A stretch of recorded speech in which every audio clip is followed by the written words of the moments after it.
and various images and other things which actually determine how you will behave in society. Like we also actually use the informal consensus to actually determine how we will behave, and this is always within the main framework of what culture provides. What is mass culture?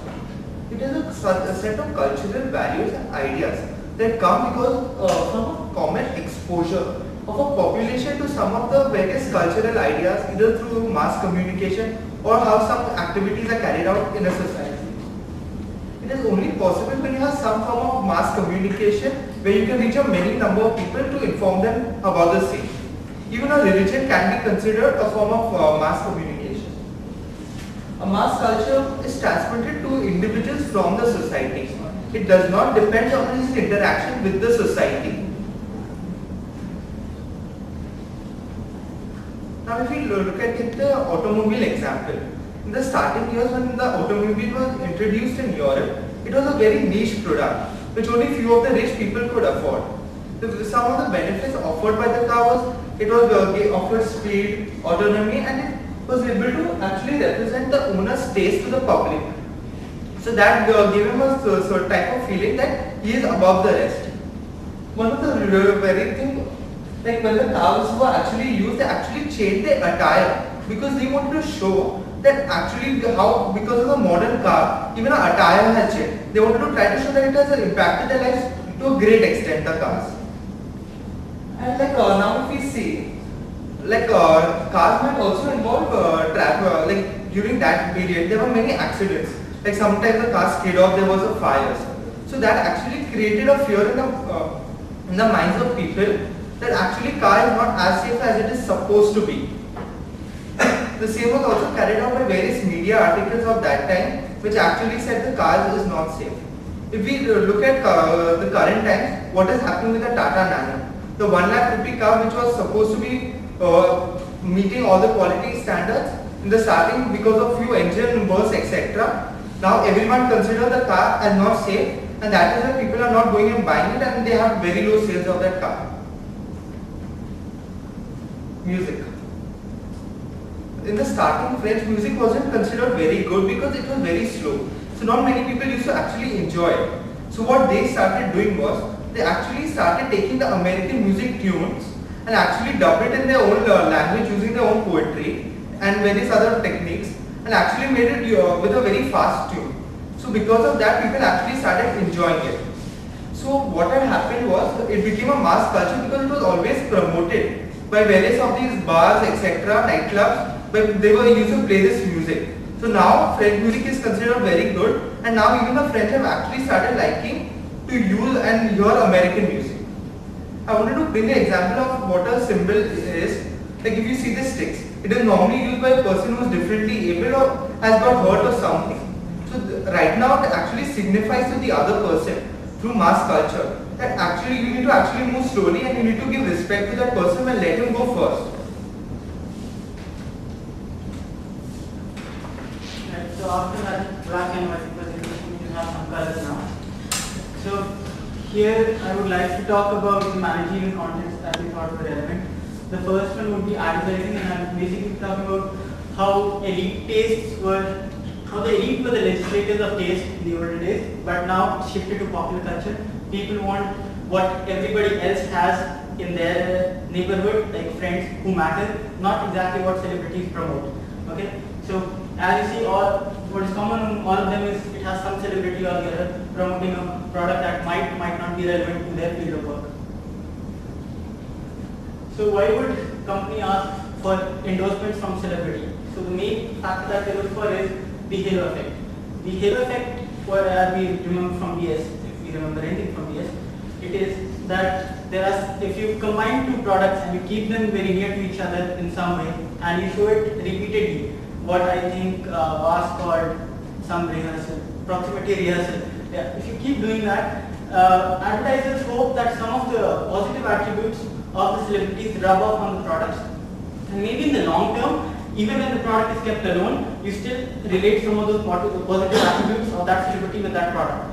And in that case, you have a higher chance of buying products which you think are positively placed in your subconscious or your conscious. The next is it gives them access to new markets, which is the fan base of that particular celebrity. So when you do your market analysis and you want to target some special kind of people, like say youth from this age to this age, if you actually take a celebrity whom they popularize, whom they think is popular or they idealize, and you have him having a product in your hand come on air, then there's a higher chance that they'll actually go to the shop, check out this product just because the celebrity they like is holding it.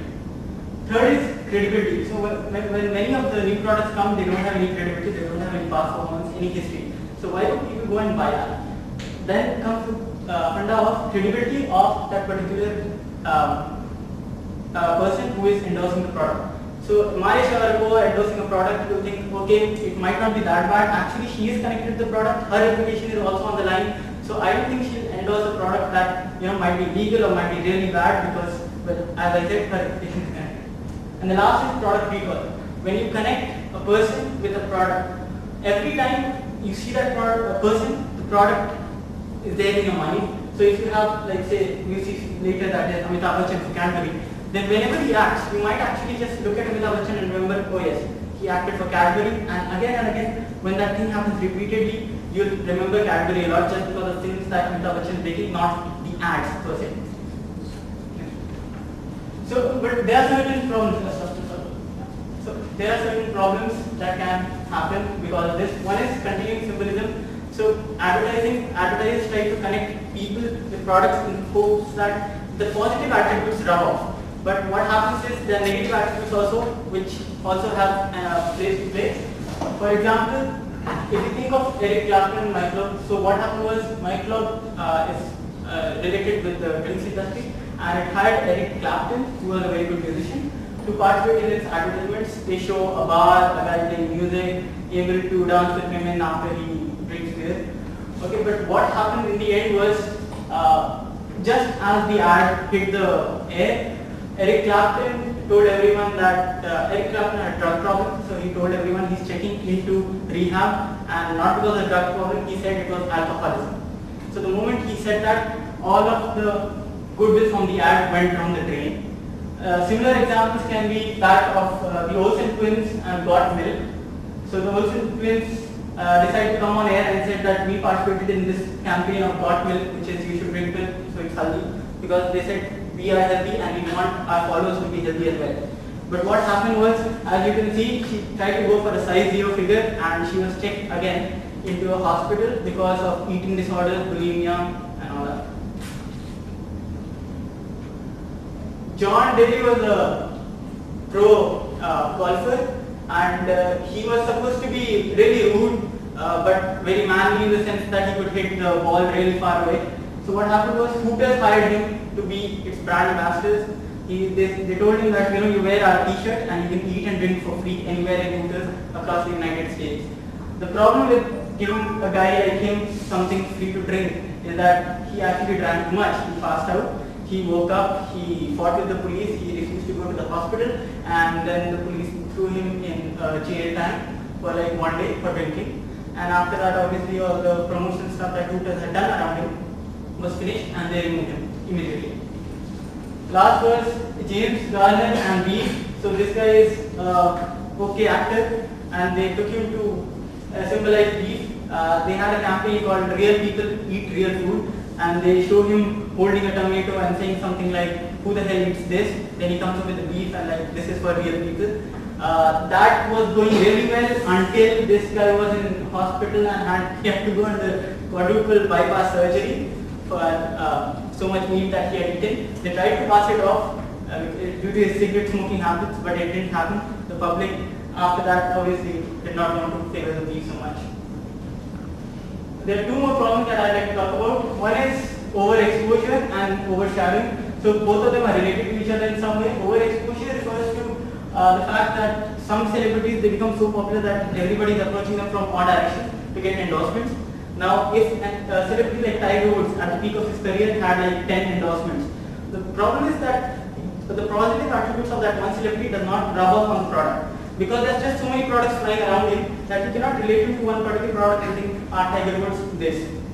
Right? And similarly in the case of overshadowing, where the celebrity becomes bigger than the brand you're supposed to endorse. So Beckham, again, there's so many ads that do you really remember the product, or do you really remember that yes, there was Beckham and he was doing an ad. He's so popular that he's doing so many ads, but nobody remembers the product he did the ads for.